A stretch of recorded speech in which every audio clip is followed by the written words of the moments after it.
Imagine being Chevrolet in the late 1950s. The American auto industry was built on a formula everyone understood: a big engine in the front, power sent to the rear wheels, a heavy body on frame chassis, and styling loaded with chrome. It was the way Detroit had built cars for decades. Then, General Motors approved a project that ignored almost every one of those rules. The result was the Chevrolet Corvair, a car so unusual that even some of the people inside General Motors were unsure whether it was a good idea. It had no radiator, no water cooling system, no conventional frame, and no engine under the hood. Instead, its engine sat in the rear of the car, air-cooled and laid flat like the power plants found in European sports cars.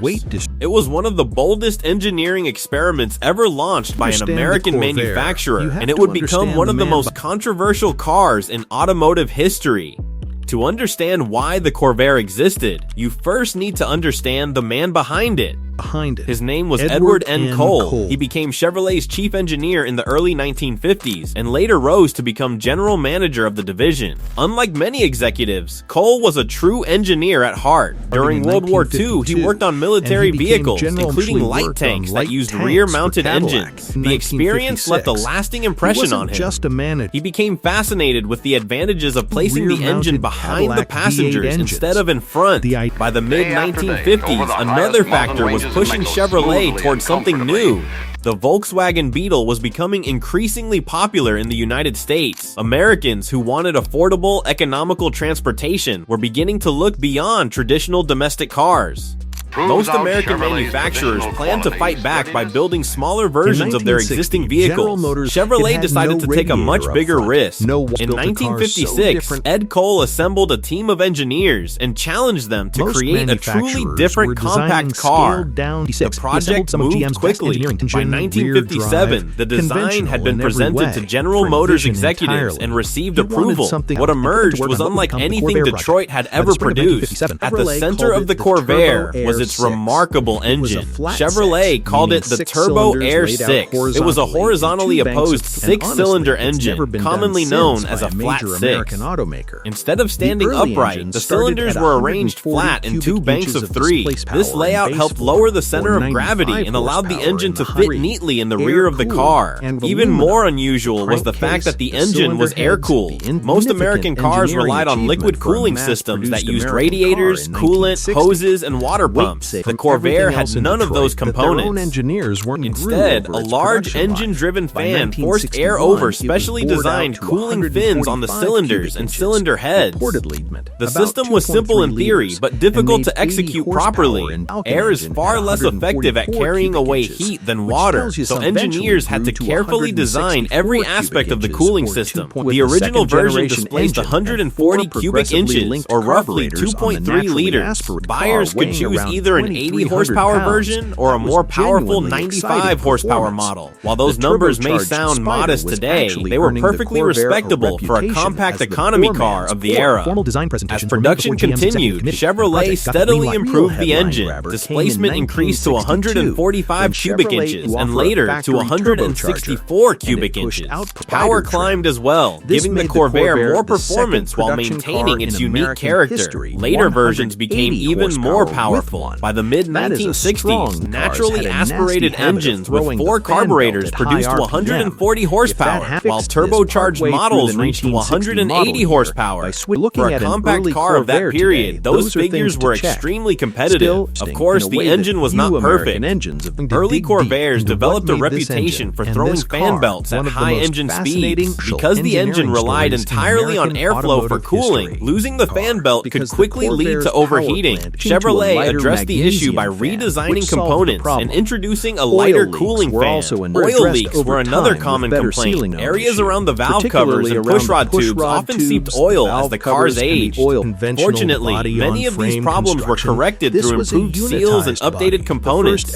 Despite the quirks, many enthusiasts today consider the Turbo Air 6 one of the most fascinating engines ever produced by an American automaker. The engine, however, was only part of the story. The entire Corvair represented a radical departure from traditional Detroit thinking.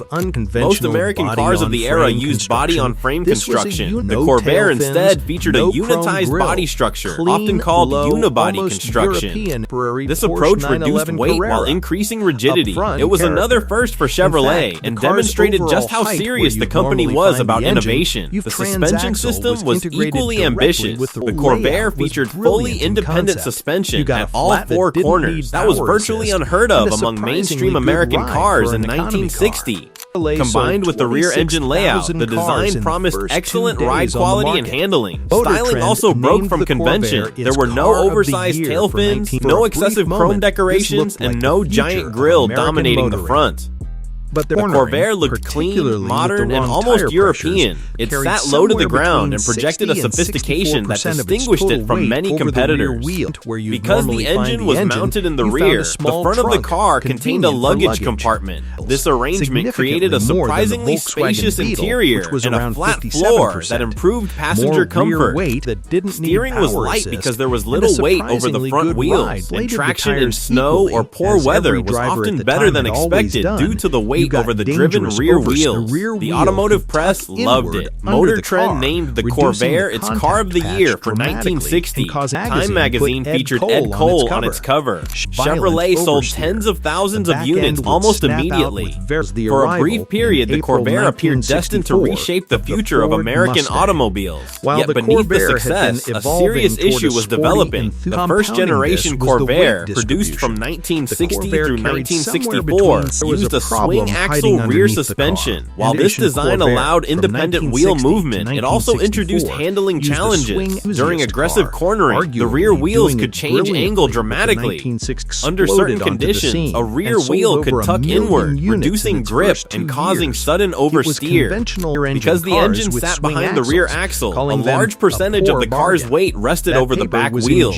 That weight improved traction, but could also amplify instability when handling limits were exceeded. Chevrolet engineers were aware of these characteristics. In fact, some internal studies had warned about the behavior of swing axle suspensions years before the Corvair reached production. The company implemented solutions, but not all of them were standard equipment. An additional complication involved tire pressure. The Corvair required unusually low pressure in the front tires and significantly higher pressure in the rear. If owners inflated all four tires equally, as many drivers routinely did, handling could become far less predictable. Chevrolet provided the correct specifications, but critics later argued that the importance of maintaining those pressures was not communicated clearly enough to owners.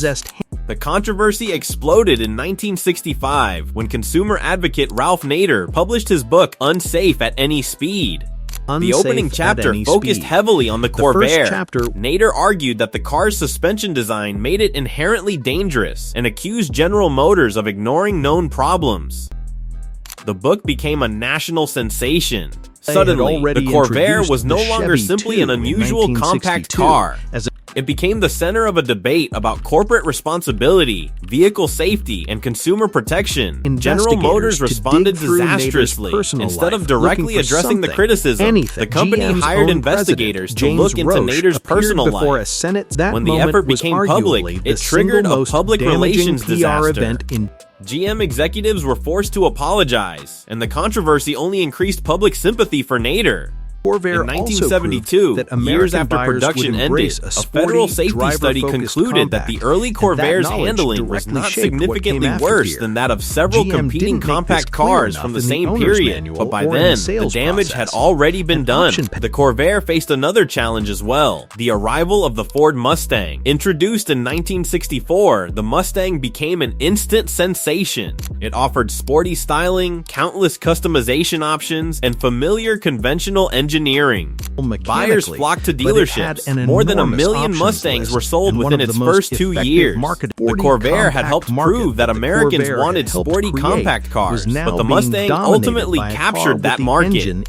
Chevrolet itself had already introduced the more conventional Chevy 2, giving customers an alternative that felt less risky. As sales declined, General Motors gradually reduced support for the Corvair. Advertising budgets were cut, development slowed, model choices became more limited. By the late 1960s, the future of the car was effectively sealed. The final Corvair rolled off the assembly line on May 14, 1969. Total production reached approximately 1.8 million units. Despite its troubled reputation, the Corvair left an enormous legacy. Its Turbo Air 6 engine demonstrated that advanced engineering concepts could succeed in mass production.